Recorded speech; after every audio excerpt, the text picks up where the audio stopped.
Et bienvenue sur ce plateau, monsieur Inoussa Garba. Comment vous allez? Vous allez bien? Je vais bien. Vous allez bien aussi? Sinon, bonjour, oui, je vais bien. Bonjour. Alors, nous allons accéder littéralement à la cour de Louis XIV. Parce que l'ameublement nous y invite et nous y sommes avec, comme vous le dites, Inoussa Garba. Il est menuisier. Est-ce qu'on peut dire que le fils d'un menuisier devient menuisier? Bon, pas forcément. Votre papa était menuisier? Bien sûr. Ah oui, finalement.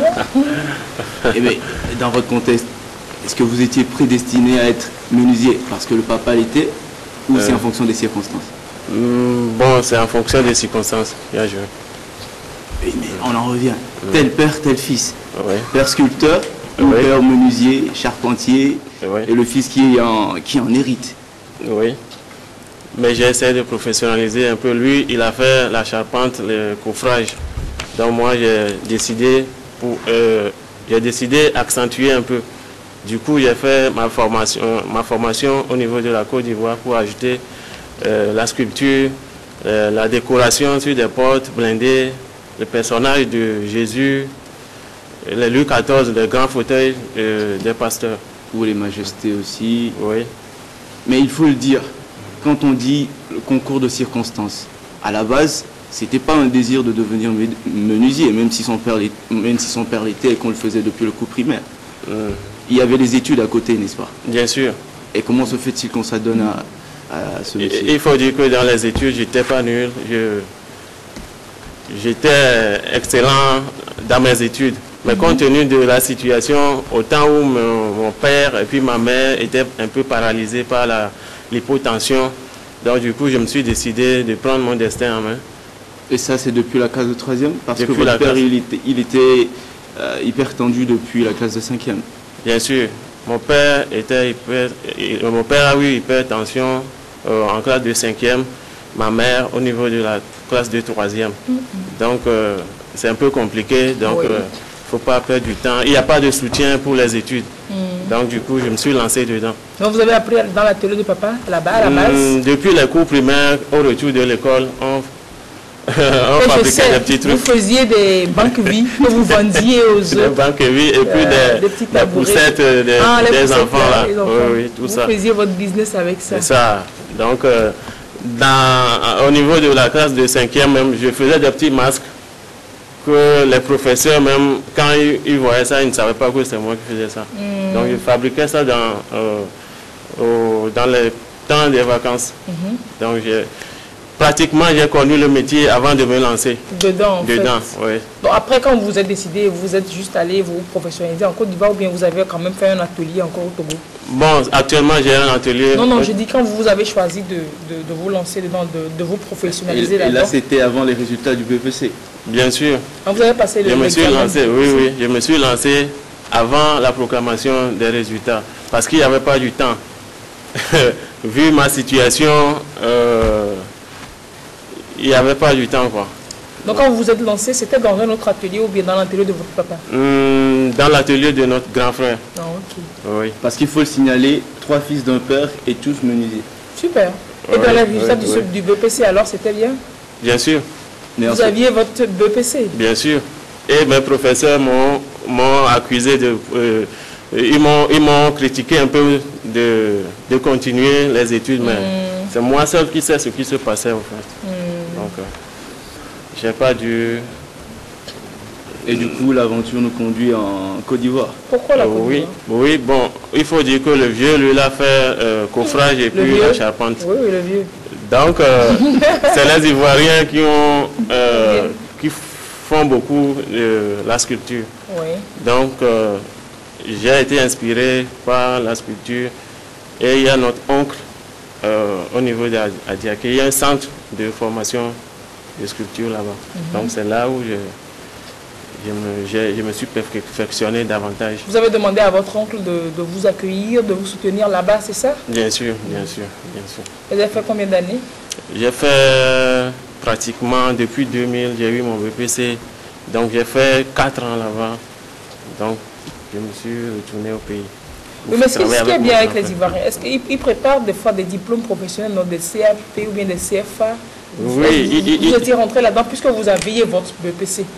Bon, il faut dire que je n'ai pas eu à faire ces gens de cursus. Et donc, si on ne parle pas de ce genre de cursus, on peut tout de même parler de votre cursus en tant que menuisier, de votre parcours, depuis la Côte d'Ivoire jusqu'au Togo, depuis 2000 et même bien avant. Oui. Qu'est-ce que vous pourrez nous relater dans votre parcours?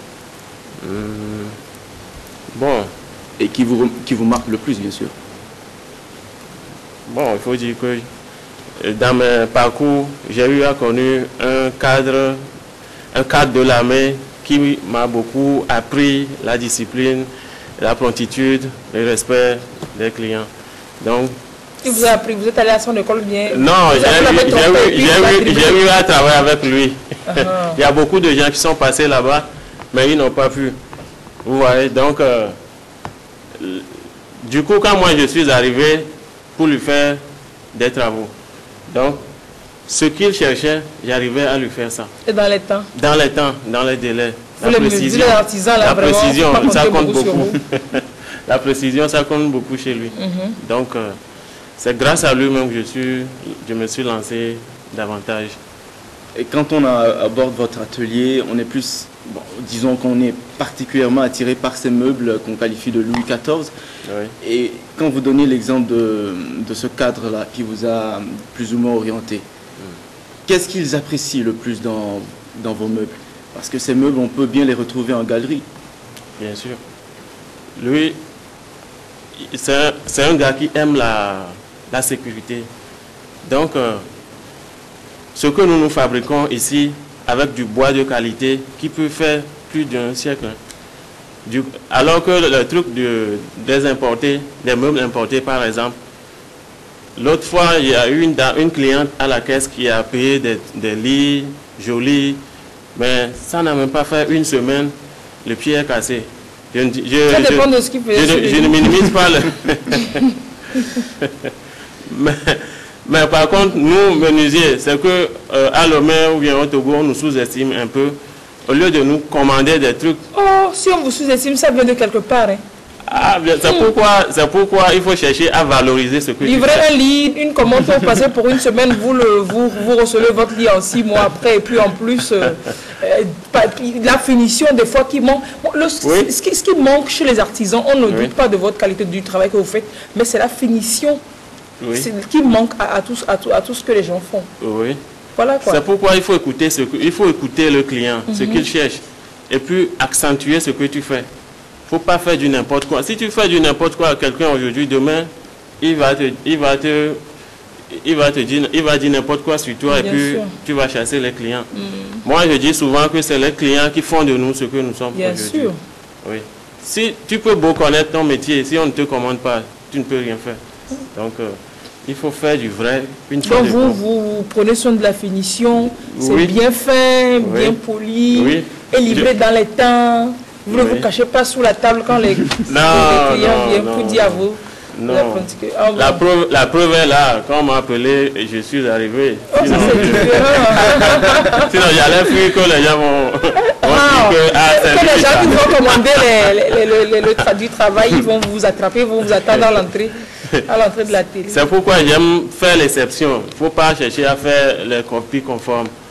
Moi, mes sièges que je dépose à la devanture, mais c'est pas la bouche, mais quand les gens sont de passage, dans les voitures même, tu vois, les gens peuvent avoir le torticolis.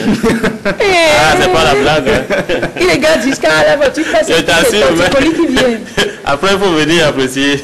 Non, voilà, il faut dire que votre atelier est situé maintenant qu'il y a la déviation de la route d'Aïdogomé au niveau de Casablanca. Hein. C'est sur la déviation, pas loin du siège de l'église de Pentecôte. Là. On vous voit bien avant, avant la Société du patrimoine de la TDE. Oui, bien avant, oui, dans ce bon, c'est sur la déviation quand même que vous êtes. Et au point où vous en êtes, Inoussa, est-ce que vous regrettez de ne pas avoir continué les études? Non, je ne regrette pas. Lui, il mange l'argent des gens, tu dis, regrette. Je ne regrette pas, puisque là où j'ai fait ma maison, c'est pas loin de la maison de notre professeur qui m'a fait la classe de 3e. Donc, du coup, le professeur qui vous disait de ne pas abandonner. C'est ça. Maintenant, vous avez... Je ne suis pas loin, je suis pas loin de sa maison. Pour qui est plus grand? Et quand qui a une plus grande maison? Mais il faut imaginer. Le professeur. Le professeur. Et puis mon véhicule dehors, quand il a vu ça, il n'a pas su que c'était pour moi. Donc, c'est un peu... Vous voulez dire que le menuisier, il est mieux que l'enseignant? Non, pas forcément. Il faut valoriser ce que tu fais comme métier. Vous vivez bien de votre travail. Bien sûr, je remercie mon Dieu. Je remercie mon Dieu. C'est parce que vous prenez bien soin de votre travail que ça se passe comme ça. Bien sûr, bien sûr. Eh bien, il est dit, le travail dessine son homme. Et une fois de plus, nous avons la preuve qu'il n'y a pas de ce métier. Bien sûr. La discipline et l'ordre, puis l'homme se détermine. C'est cela. N'est-ce pas, Inoussa? Oui. Merci beaucoup. Mais qu'est-ce que vous voudriez bien partager, dire avec... bon, déjà, toute votre expérience, c'est un beau message aux jeunes, à ceux qui ne veulent trouver leur avenir qu'à l'école. Eric Bonnet l'a dit tout de suite, la rubrique, que voilà, que l'école, voilà, on voit les sièges, on remarque bien les sièges. On a pratiquement le même... le divan là aussi, c'est de... Non, ma main, ça. Ou bien le divan qui est là-bas, c'est pratiquement ça. Oui, merci Moussa. Je dis aux jeunes de lutter. La vie n'est pas facile. Il ne faut pas attendre que les parents vont tout te faire. À un niveau de ta vie, il faut prendre ton destin en main pour avancer. Pour avoir sa maison à côté de celui du professeur.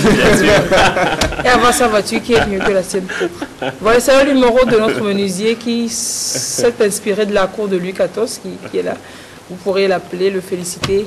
Et puis, puisque lui, il dit qu'il est sérieux et rigoureux, là, on va l'essayer aussi pour voir. Bien sûr. Non, mais je vais vous cesser. Attendez-moi tout de suite pour la fin. On finit dans 15 minutes. J'ai quelque chose à vous dire. Et pourquoi pas moi?